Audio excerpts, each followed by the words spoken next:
Gabi ng Misteryo. ESP, Extrasensory Perception.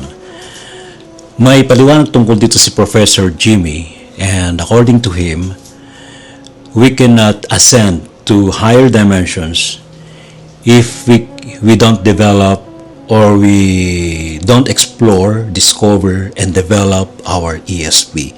So, based sa kanyang paliwanag, ito yung sinasabi niya na dapat tayo, if we are willing to ascend to higher dimensions, to the fifth dimension, so we have to learn how to develop our extrasensory perception. Actually, nandun sa word na yun, yung extrasensory perception. Meaning, it is beyond our physical senses. It's beyond our physical perception. How can we communicate with other beings, and how can we meet higher beings or other beings with high vibrational frequency with our physical perception only? So we have to go beyond. Ito yung paliwanag ni Professor Jimmy. Pakinggan natin. Ang isang paraan para tayo makakonect to the spirit, and the only way for us to do that is to the extrasensory perception. Yes. Hindi natin pwede marating yung antas na yon kung hindi tayo magdadaan sa proseso ng beyond our normal five sensory perception. Kinakailangan dumaan tayo doon sa extra sense. And from that point on, you can communicate with other dimensional beings. Hindi lamang sa mga problema dito sa ating mundo, kundi mas malalim pa ron ang mararating natin. Kaya importante, para sa akin, maganda kung lahat ng tao ay bibigyang pansin ang mga bagay na ito upang mapabuti ang kanilang buhay at upang maintindihan nila kung bakit nangyayari ang mga nangyayari sa kanila at kung ano dapat gawin para ma-avoid yung mga negative things na pwedeng mangyari. Yan, and with that, doon tayo magsisimula. So, the bottom of this is dapat matulungan natin how to develop. Una-una, we have to discover first kasi iba-iba kasi ang ability ng tao. So, maybe yung ability na yon, yung ESP na yun ay nag-a-apply sa'yo, di ba? Bawa, sa akin nag-a-apply, pero hindi naman nag-a-apply sa iba. Or nag-a-apply sa iba, effective sa iba, pero hindi naman effective sa akin. So, first we have to discover ano yung very strong ability beyond physical perception, which is ESP. Now, from that point, doon na tayo magsimula na we can develop that ability that we can use to ascend, to communicate with our beings, to see them, and to commune with them. Alright. Yun ang purpose natin sa ating gabi ng misteryo. Ngayong gabi ito, kaya pag-usapan po natin. Gabi ng Misteryo. Mga ka-misteryo, ngayong gabi ito pag-usapan natin ng basic. Basic lang po. Basic. Wala tayo sa advance. Basic ESP. Basic Extrasensory Perception. And what are these extra senses na magagamit natin to ascend? It is, for me, based na rin sa paliwanag ni Professor Jimmy Licauco, for me, it is a mandatory requirement for us to learn how to use our extrasensory perception to ascend to higher dimensions. Yun ang purpose natin ngayon. Now, tonight, we will try to give you some tips, some techniques on how to do the ESP, the basic ESP. Ano ba yung mga basic ESP? Primary lang ating basic ESP is telepathy. Telepathy is very normal sa actually hindi siya paranormal eh. It's normal kasi ito na lang ang maghihimpasin natin. May matagal tayong kaibigan na hindi natin nakakausap for, let's say, 10 years, 15 years, 20 years. Then suddenly, bigla natin siyang naisip, naalala natin siya, nasaan na kaya siya? Kumusta na kaya siya? Meron pa, nasaan na kaya siya ngayon? Then, surprisingly, siguro after a couple of days, maybe 3 to 5 days, ganon, biglang may nagpadala sa'yo ng message via Facebook or social media and kinukumusta ka. Na-surprise ka kasi sabi mo sa kanya, wow, nung isang araw naisip lang kita, so now you are asking me na kumusta ako. Kasi wala nga akong communication sa'yo. Yun. So, that's another example ng proof ng existence ng telepathy. Alright. Another ESP, basic ESP, na itinuro sa atin ni Professor Jimmy ay yung spoon bending. How to baluktot the spoon using this one. Papakita ko sa inyo yung ginawa ko. A part of this, ito yung style ko based na rin sa turo ni Professor Jimmy. Ito yon. Pero dapat lumambot siya somewhere here, dito, para maigano natin siya. No puwersa. Pag ganyan mo talaga mahirap eh. Okay, itry ninyo. No, sige, try natin.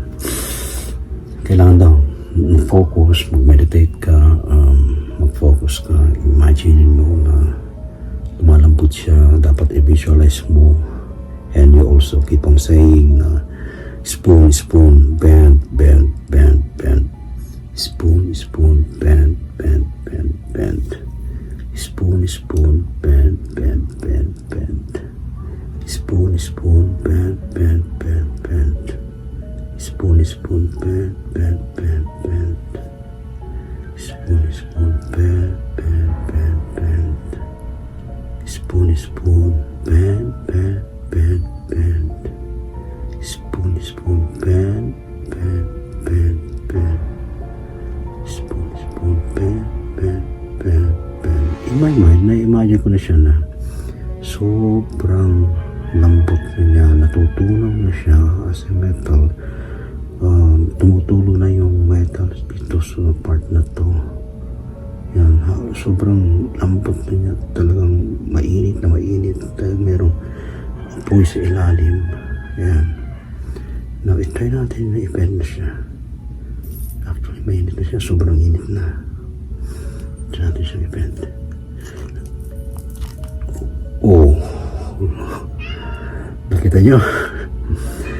Na-bend. Sobrang, pero pag hindi mo visualize na ganun, hindi siya mag-bend. Okay? Yan, at least meron na kayong idea how to do it. And maybe later on sa ating program ay magbibigay din ng kanyang paliwanag si Dr. Joby Lozano, and she will guide us all how to do the spoon bending. Magandang hapon po sa lahat ng mga kamisteryo ni Ray Sibayan. Dr. Joby Lozano po itong muli. Batiin po natin si Ray ng maligayang kaarawan. Ngayong gabi, alas 10 sa Gabi ng Misteryo, may special episode po siya tungkol sa ESP. Tuturuan namin kayo ng Art of Transformation. Ihanda po ang isang bagong kutsara para kayo makasali sa session na ito. See you po! I don't know kung makakahanap ako ng spoon tonight.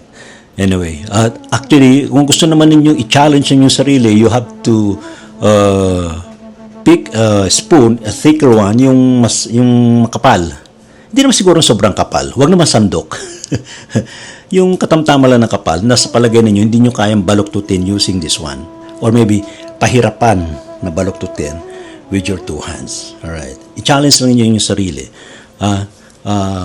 Subukin natin tonight. Alright.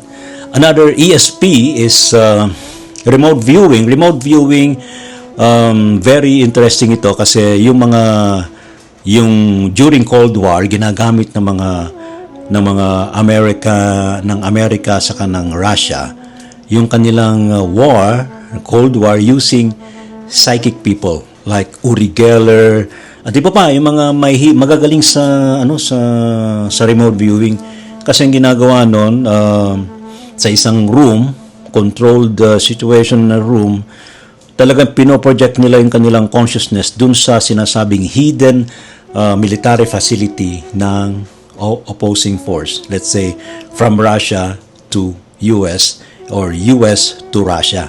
So, dinidescribe nila ano yung nakikita ng mga remote viewer, ha? Ano yun, ha? In a distant, ha? Talagang far, far, far away. Far talagang malayo. Wala silang idea. Kaya nila ginagawa yun kasi nahirapang makapagpadala ng mga spy dun sa mga lugar na yun, highly secured area. Mga military installation, mga secret military facilities. Ayun. So that's the remote viewing. Ngayon, dun sa turo ni Professor Jimmy, meron kang isang kaharap na tao and you project your consciousness dun sa bahay nung kaharap mo na yun. Kasi wala ka idea ano yung bahay niya, hindi mo napuntahan yun, hindi mo siya kilala in person, hindi mo siya kaibigan. So yun ang ginawa sa amin during seminar. Maybe we can also do this tonight. Maybe lang. Let's try.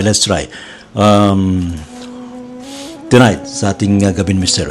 Another basic ESP is telekinesis. Telekinesis or psychokinesis, it's an ability to move object without using your physical body or any part of your body.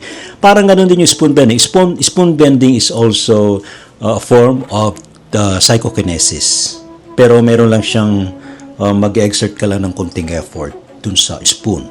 Now, yung binabanggit ko naman na isang training na ginawa, ako hindi ako nakapagpagalaw nun eh. Yung ilalagay mo yung palito sa isang mangkok na may tubig, paikutin mo yung palito na yun using your mind. You have to command the palito to move either clockwise or counterclockwise. Sa inyo na yun. So, walang walang ibang influences, walang hangin whatsoever. So, dapat naka-close na. I-try natin kung magagawa natin tonight. Pero, I don't know. I doubt. Siguro sa mga bahay. Pero, i-try na lang ninyo. You can search some videos how to do this. Maybe I can also make a video about this. Titingnan kung kaya ko ng pagalawin yung palito sa ibabaw ng tubig. Another basic ESP which is tonight ay magagawa natin. Try natin levitation. Levitation, this is very basic na. Hindi naman actually kailangan iganon mo lang, hindi mo hahawakan yung object, your subject, pero maybe mag-exert ka rin ng less effort na ma-lift mo yung subject na yon. And very challenging kung dapat mabigat yung tao na ililift with 4 people around him using 2 fingers each to levitate. Alright. Magandang araw po sa kanilang lahat mga kaibigan. Arvin Capasilio po ng Quezon City. Pagdating po sa larangan ng radio broadcasting, isa sa kilala ko na veterano, mahusay at matagal na sa larangan ay walang iba kundi si Brother Ray Sibayan. Sa iyo, Brother Ray, happy birthday po sa inyo. More power, more blessings, more service to the people. At syempre, huwag niyong kakalimutan, mamayang alas 10 hanggang alas 11 ng gabi, sa Gabi ng Misteryo sa DZRH Radio, hosted by the birthday celebrant, Brother Ray Sibayan. Kaya, wala pong absent ha. See you. This is KJ of Spiritual Guide Philippines. Iniimbitahan ko po kayo manood sa Gabi ng Misteryo sa DZRH with Sir Ray Sibayan. At ang aming topic about sa mga ESP tool or tool for ascension. Ayun po ang ating tatalakayin for tonight. Namaste everyone. God bless. Yan ating pag-usapan ngayong gabi ng misteryo mga kaibigan. So, wag ho ninyong kaliligtaan. Walang absent ha. See you. Gabi ng Misteryo.